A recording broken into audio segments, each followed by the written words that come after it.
Mesdames et messieurs, chères consoeurs, chers confrères, bonsoir. Nous nous retrouvons aujourd'hui, mercredi 15 avril, pour le journal télévisé du SNAPO. Nous avons le plaisir de recevoir Dr Raham Shafiq, vice-président du SNAPO national, ainsi que président du bureau d'Alger. Dr Raham, bonsoir.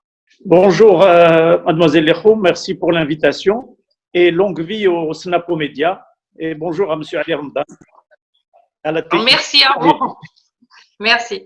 Quelle est la situation, s'il vous plaît, Dr Raham, et le quotidien du pharmacien algérois durant cette crise sanitaire? En ce moment de crise sanitaire grave que traverse notre pays, permettez-moi de m'incliner devant la mémoire de nos compatriotes qui ont perdu la vie, emportés par cette épidémie. Souhaitons aussi un prompt rétablissement à ceux qui sont hospitalisés. Pour ce qui est de la corporation de pharmaciens, nous avons recensé hier, comme vous le savez, à travers les statistiques que fait le monsieur Marwan Ben Hajamar, donc 16 confrères contaminés, dont malheureusement un décédé. Pour revenir à la situation au niveau d'Alger, sur le plan épidémiologique, notre wilaya reste l'un des deux clusters. Les clusters, c'est des clusters ou foyers de l'épidémie coronavirus. Avec la wilaya de Blida, on sait que selon les chiffres de la Commission nationale, entre Alger et Blida, on est à 64% de l'ensemble des personnes contaminées. Dès le 21 mars, et dans le cadre des recommandations émanant du gouvernement du ministère de la Santé, le SNAPO Bureau d'Alger s'est engagé dans la campagne de prévention contre la propagation du coronavirus en proposant aussi bien au ministère de la Santé qu'aux pharmaciens d'officine des procédures complètes et dans l'urgence en matière d'hygiène et de mise en place de ce qu'on appelle les mesures barrières au sein de l'espace client et de protection du pharmacien et du personnel officinal. Nous avons aussi distribué à grande échelle, dès le début de l'épidémie, des affiches réalisées conjointement avec l'UNOP et le SNAPO, reprenant toutes les mesures de prévention. Ces affiches ont été distribuées à nos confrères pharmaciens et aux médecins. Comme vous le savez, en officine, la profession de pharmacien est un métier de contact et le risque de contamination est très élevé. D'autre part, aussi bien sur le territoire de la wilaya d'Alger que sur l'ensemble du pays, les pharmacies sont restées ouvertes malgré les restrictions dues au couvre-feu et de mesures de confinement prises par notre gouvernement.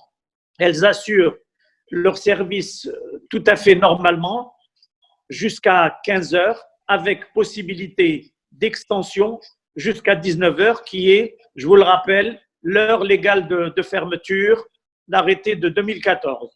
Aucune officine durant cette période d'épidémie n'est fermée dans la journée. Cela malgré un fort absentéisme du personnel officinal dû dans les grandes agglomérations comme Alger, dû à l'arrêt des transports en commun.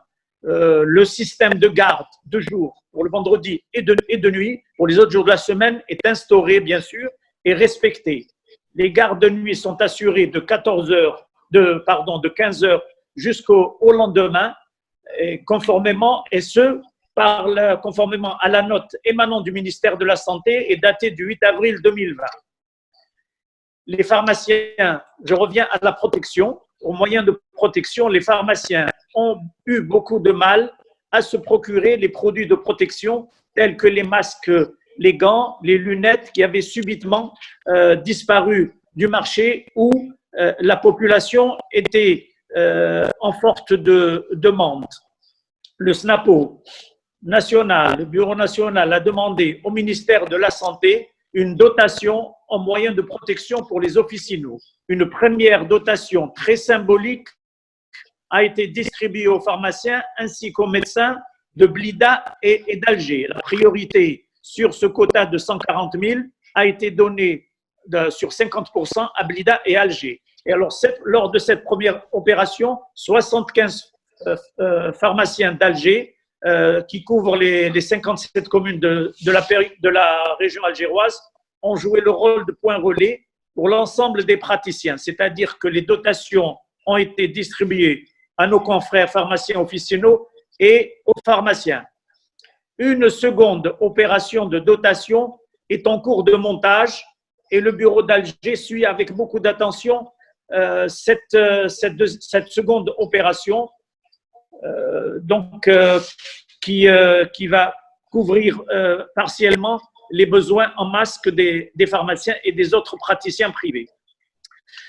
Alors, faisant suite aux décisions du Bureau national dans le cadre de l'appel du gouvernement à la solidarité nationale, le SNAPO, Bureau d'Alger, initie dans les prochaines 48 heures un appel aux dons. Déjà, il y a des dons qui sont déjà arrivés sur le compte du SNAPO Bureau d'Alger. Et tous ces dons-là, on compte sur les 1000 confrères, plus de 1000 confrères pharmaciens sur la wilaya d'Alger. Et ces dons-là seront transformés en produits divers, en matériel et distribués aux hôpitaux.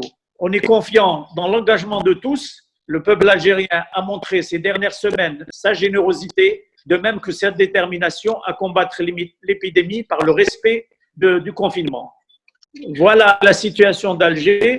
Je dois dire que au niveau d'Alger, nous avons un système de communication qui c'est un système de communiqué numéroté. Le dernier en date est le communiqué numéro 7. Et sur ce communiqué, nous informons les pharmaciens. Ce communiqué porte le titre de Covid-19 et sur ce communiqué, nous informons les pharmaciens en matière d'épidémie, en matière d'évolution de la situation et sur les autres questions qui préoccupent le pharmacien, que ce soit les approvisionnements, la distribution et les caisses de sécurité sociale.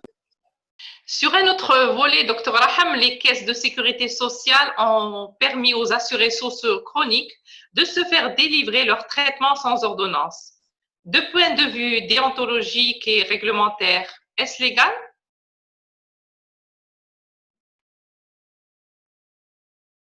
Écoutez, c'est une question qui nous a préoccupés tous en tant que pharmaciens. Le bureau national était aux commandes par rapport à cette question. Et voilà, si vous voulez, je vais vous faire un peu le déroulé de ce dossier. Dans cette situation d'épidémie et de mesures de confinement, beaucoup de nos collègues médecins privés installés ou médecins traitants ne sont pas disponibles ou ouverts pour renouveler les ordonnances de leurs malades. Que faut-il faire et que peut faire le pharmacien dans le cadre du tiers payant? Le pharmacien, il a le rôle et le devoir d'assurer le respect de l'observance du traitement pour le malade, parce que la plupart du temps, c'est notre malade, c'est un malade fidèle dans telle ou telle pharmacie, mais il a quand même le devoir de respecter l'observance de ce traitement. Le pharmacien connaît l'historique du traitement du malade, surtout celui qui est fidèle, comme je viens de le dire, à son officine, mais peut-il, c'est la question qui se pose, peut-il déroger à la loi et aux règles de dispensation? Le SNAPO a saisi par courrier sur cette question le ministère de la Santé le 29 mars. Et c'est le ministère de la Santé, qui est l'autorité de santé, c'est le seul habilité à apporter la couverture légale à cette exception, parce que c'est une exception. À ce jour, je dois dire qu'aucune réponse n'a été faite par les autorités de santé. On nous a dit que cela se pratiquait dans d'autres pays. Ce que je veux dire, c'est que effectivement, ça se pratique dans d'autres pays, mais de façon encadrée par la loi. Ce sont des arrêtés qui ont été pris dans des situations exceptionnelles d'épidémie sur des ordonnances arrivées à expiration. On sait que dans certains pays, l'ordonnance n'a une durée de validité que de 90 jours. Et ça se fait, comme j'ai dit, dans un cadre où un arrêté a été pris pour cette mesure-là d'exception et après accord téléphonique du médecin traitant. Les pharmaciens que nous sommes sont ainsi placés dans une situation de dispensation hors cadre réglementaire. De surcroît, le directeur de la CNAS, le directeur général de la CNAS fait part au syndicat d'une hypothétique autorisation qui aurait été donnée par les services du ministère de la Santé pour laquelle ni l'ordre ni le SNAPO n'ont été destinataires. La CNAS, je dois dire que la CNAS se met hors cadre réglementaire puisqu'elle nous fait une mise à jour de l'application Shifa avec une version comportant une dispensation entre guillemets sans ordonnance sur des produits listés tableau et délivrés obligatoirement avec ordonnance. Le pharmacien, encore une fois, se retrouve dans une position délicate. Il reçoit presque de la part de la CNAS une sorte d'injonction administrative pour le renouvellement. Cette instruction émane du directeur général de la Sécurité sociale et arrive au niveau des directeurs CNAS et CASNOS. Or, ni le ministère du Travail, ni les caisses, qui sont des organismes payeurs, ne peuvent se substituer aux autorités de santé qui seules peuvent déroger par décret ou arrêter à cette exception qui figure, c'est-à-dire que la dispensation, puisque la loi réserve la dispensation aux seuls pharmaciens au détail des médicaments. C'est la loi de santé 1811, comme il existe des lois de santé ailleurs dans les autres pays, et le code de déontologie, de même que le code de déontologie et les bonnes pratiques de dispensation. Il y a donc un cadre réglementaire de la dispensation et c'est le monopole du pharmacien. Encore une fois, ce n'est pas un acte de vente, ce n'est pas un acte de vente de médicaments purement commercial. C'est pour cela que le législateur l'a encadré juridiquement. Le pharmacien, pourquoi je dis cela? Parce que le pharmacien est civilement et pénalement responsable.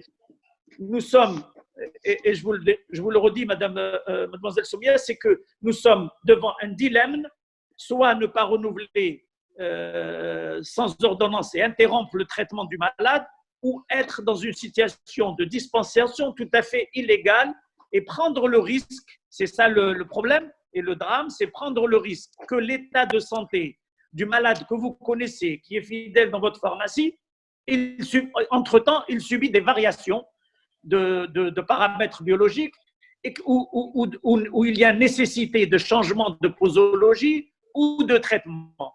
Alors, à vouloir nous faire sortir, coûte que coûte, du cadre réglementaire de notre profession, j'estime qu'il y a un glissement dangereux de banalisation qui dévalorise l'acte pharmaceutique et qui est une porte ouverte à d'autres dérives. Nous les voyons ces jours-ci quant à l'applicabilité du nouveau décret sur les psychotropes où l'on nous incite à continuer à dispenser, et là c'est grave, à dispenser hors cadre légal sans savoir qu'une épée de Damoclès est sur nos têtes en référence à la loi 04-18. Voilà mon sentiment et mon avis sur la question, mademoiselle Liro. D'accord. Je vous remercie, Dr Raham, d'avoir accepté l'invitation de Snapo Média et en espérant vous voir dans d'autres émissions. Merci beaucoup, ce fut un plaisir d'être interviewé. Merci, c'est gentil à vous. Merci.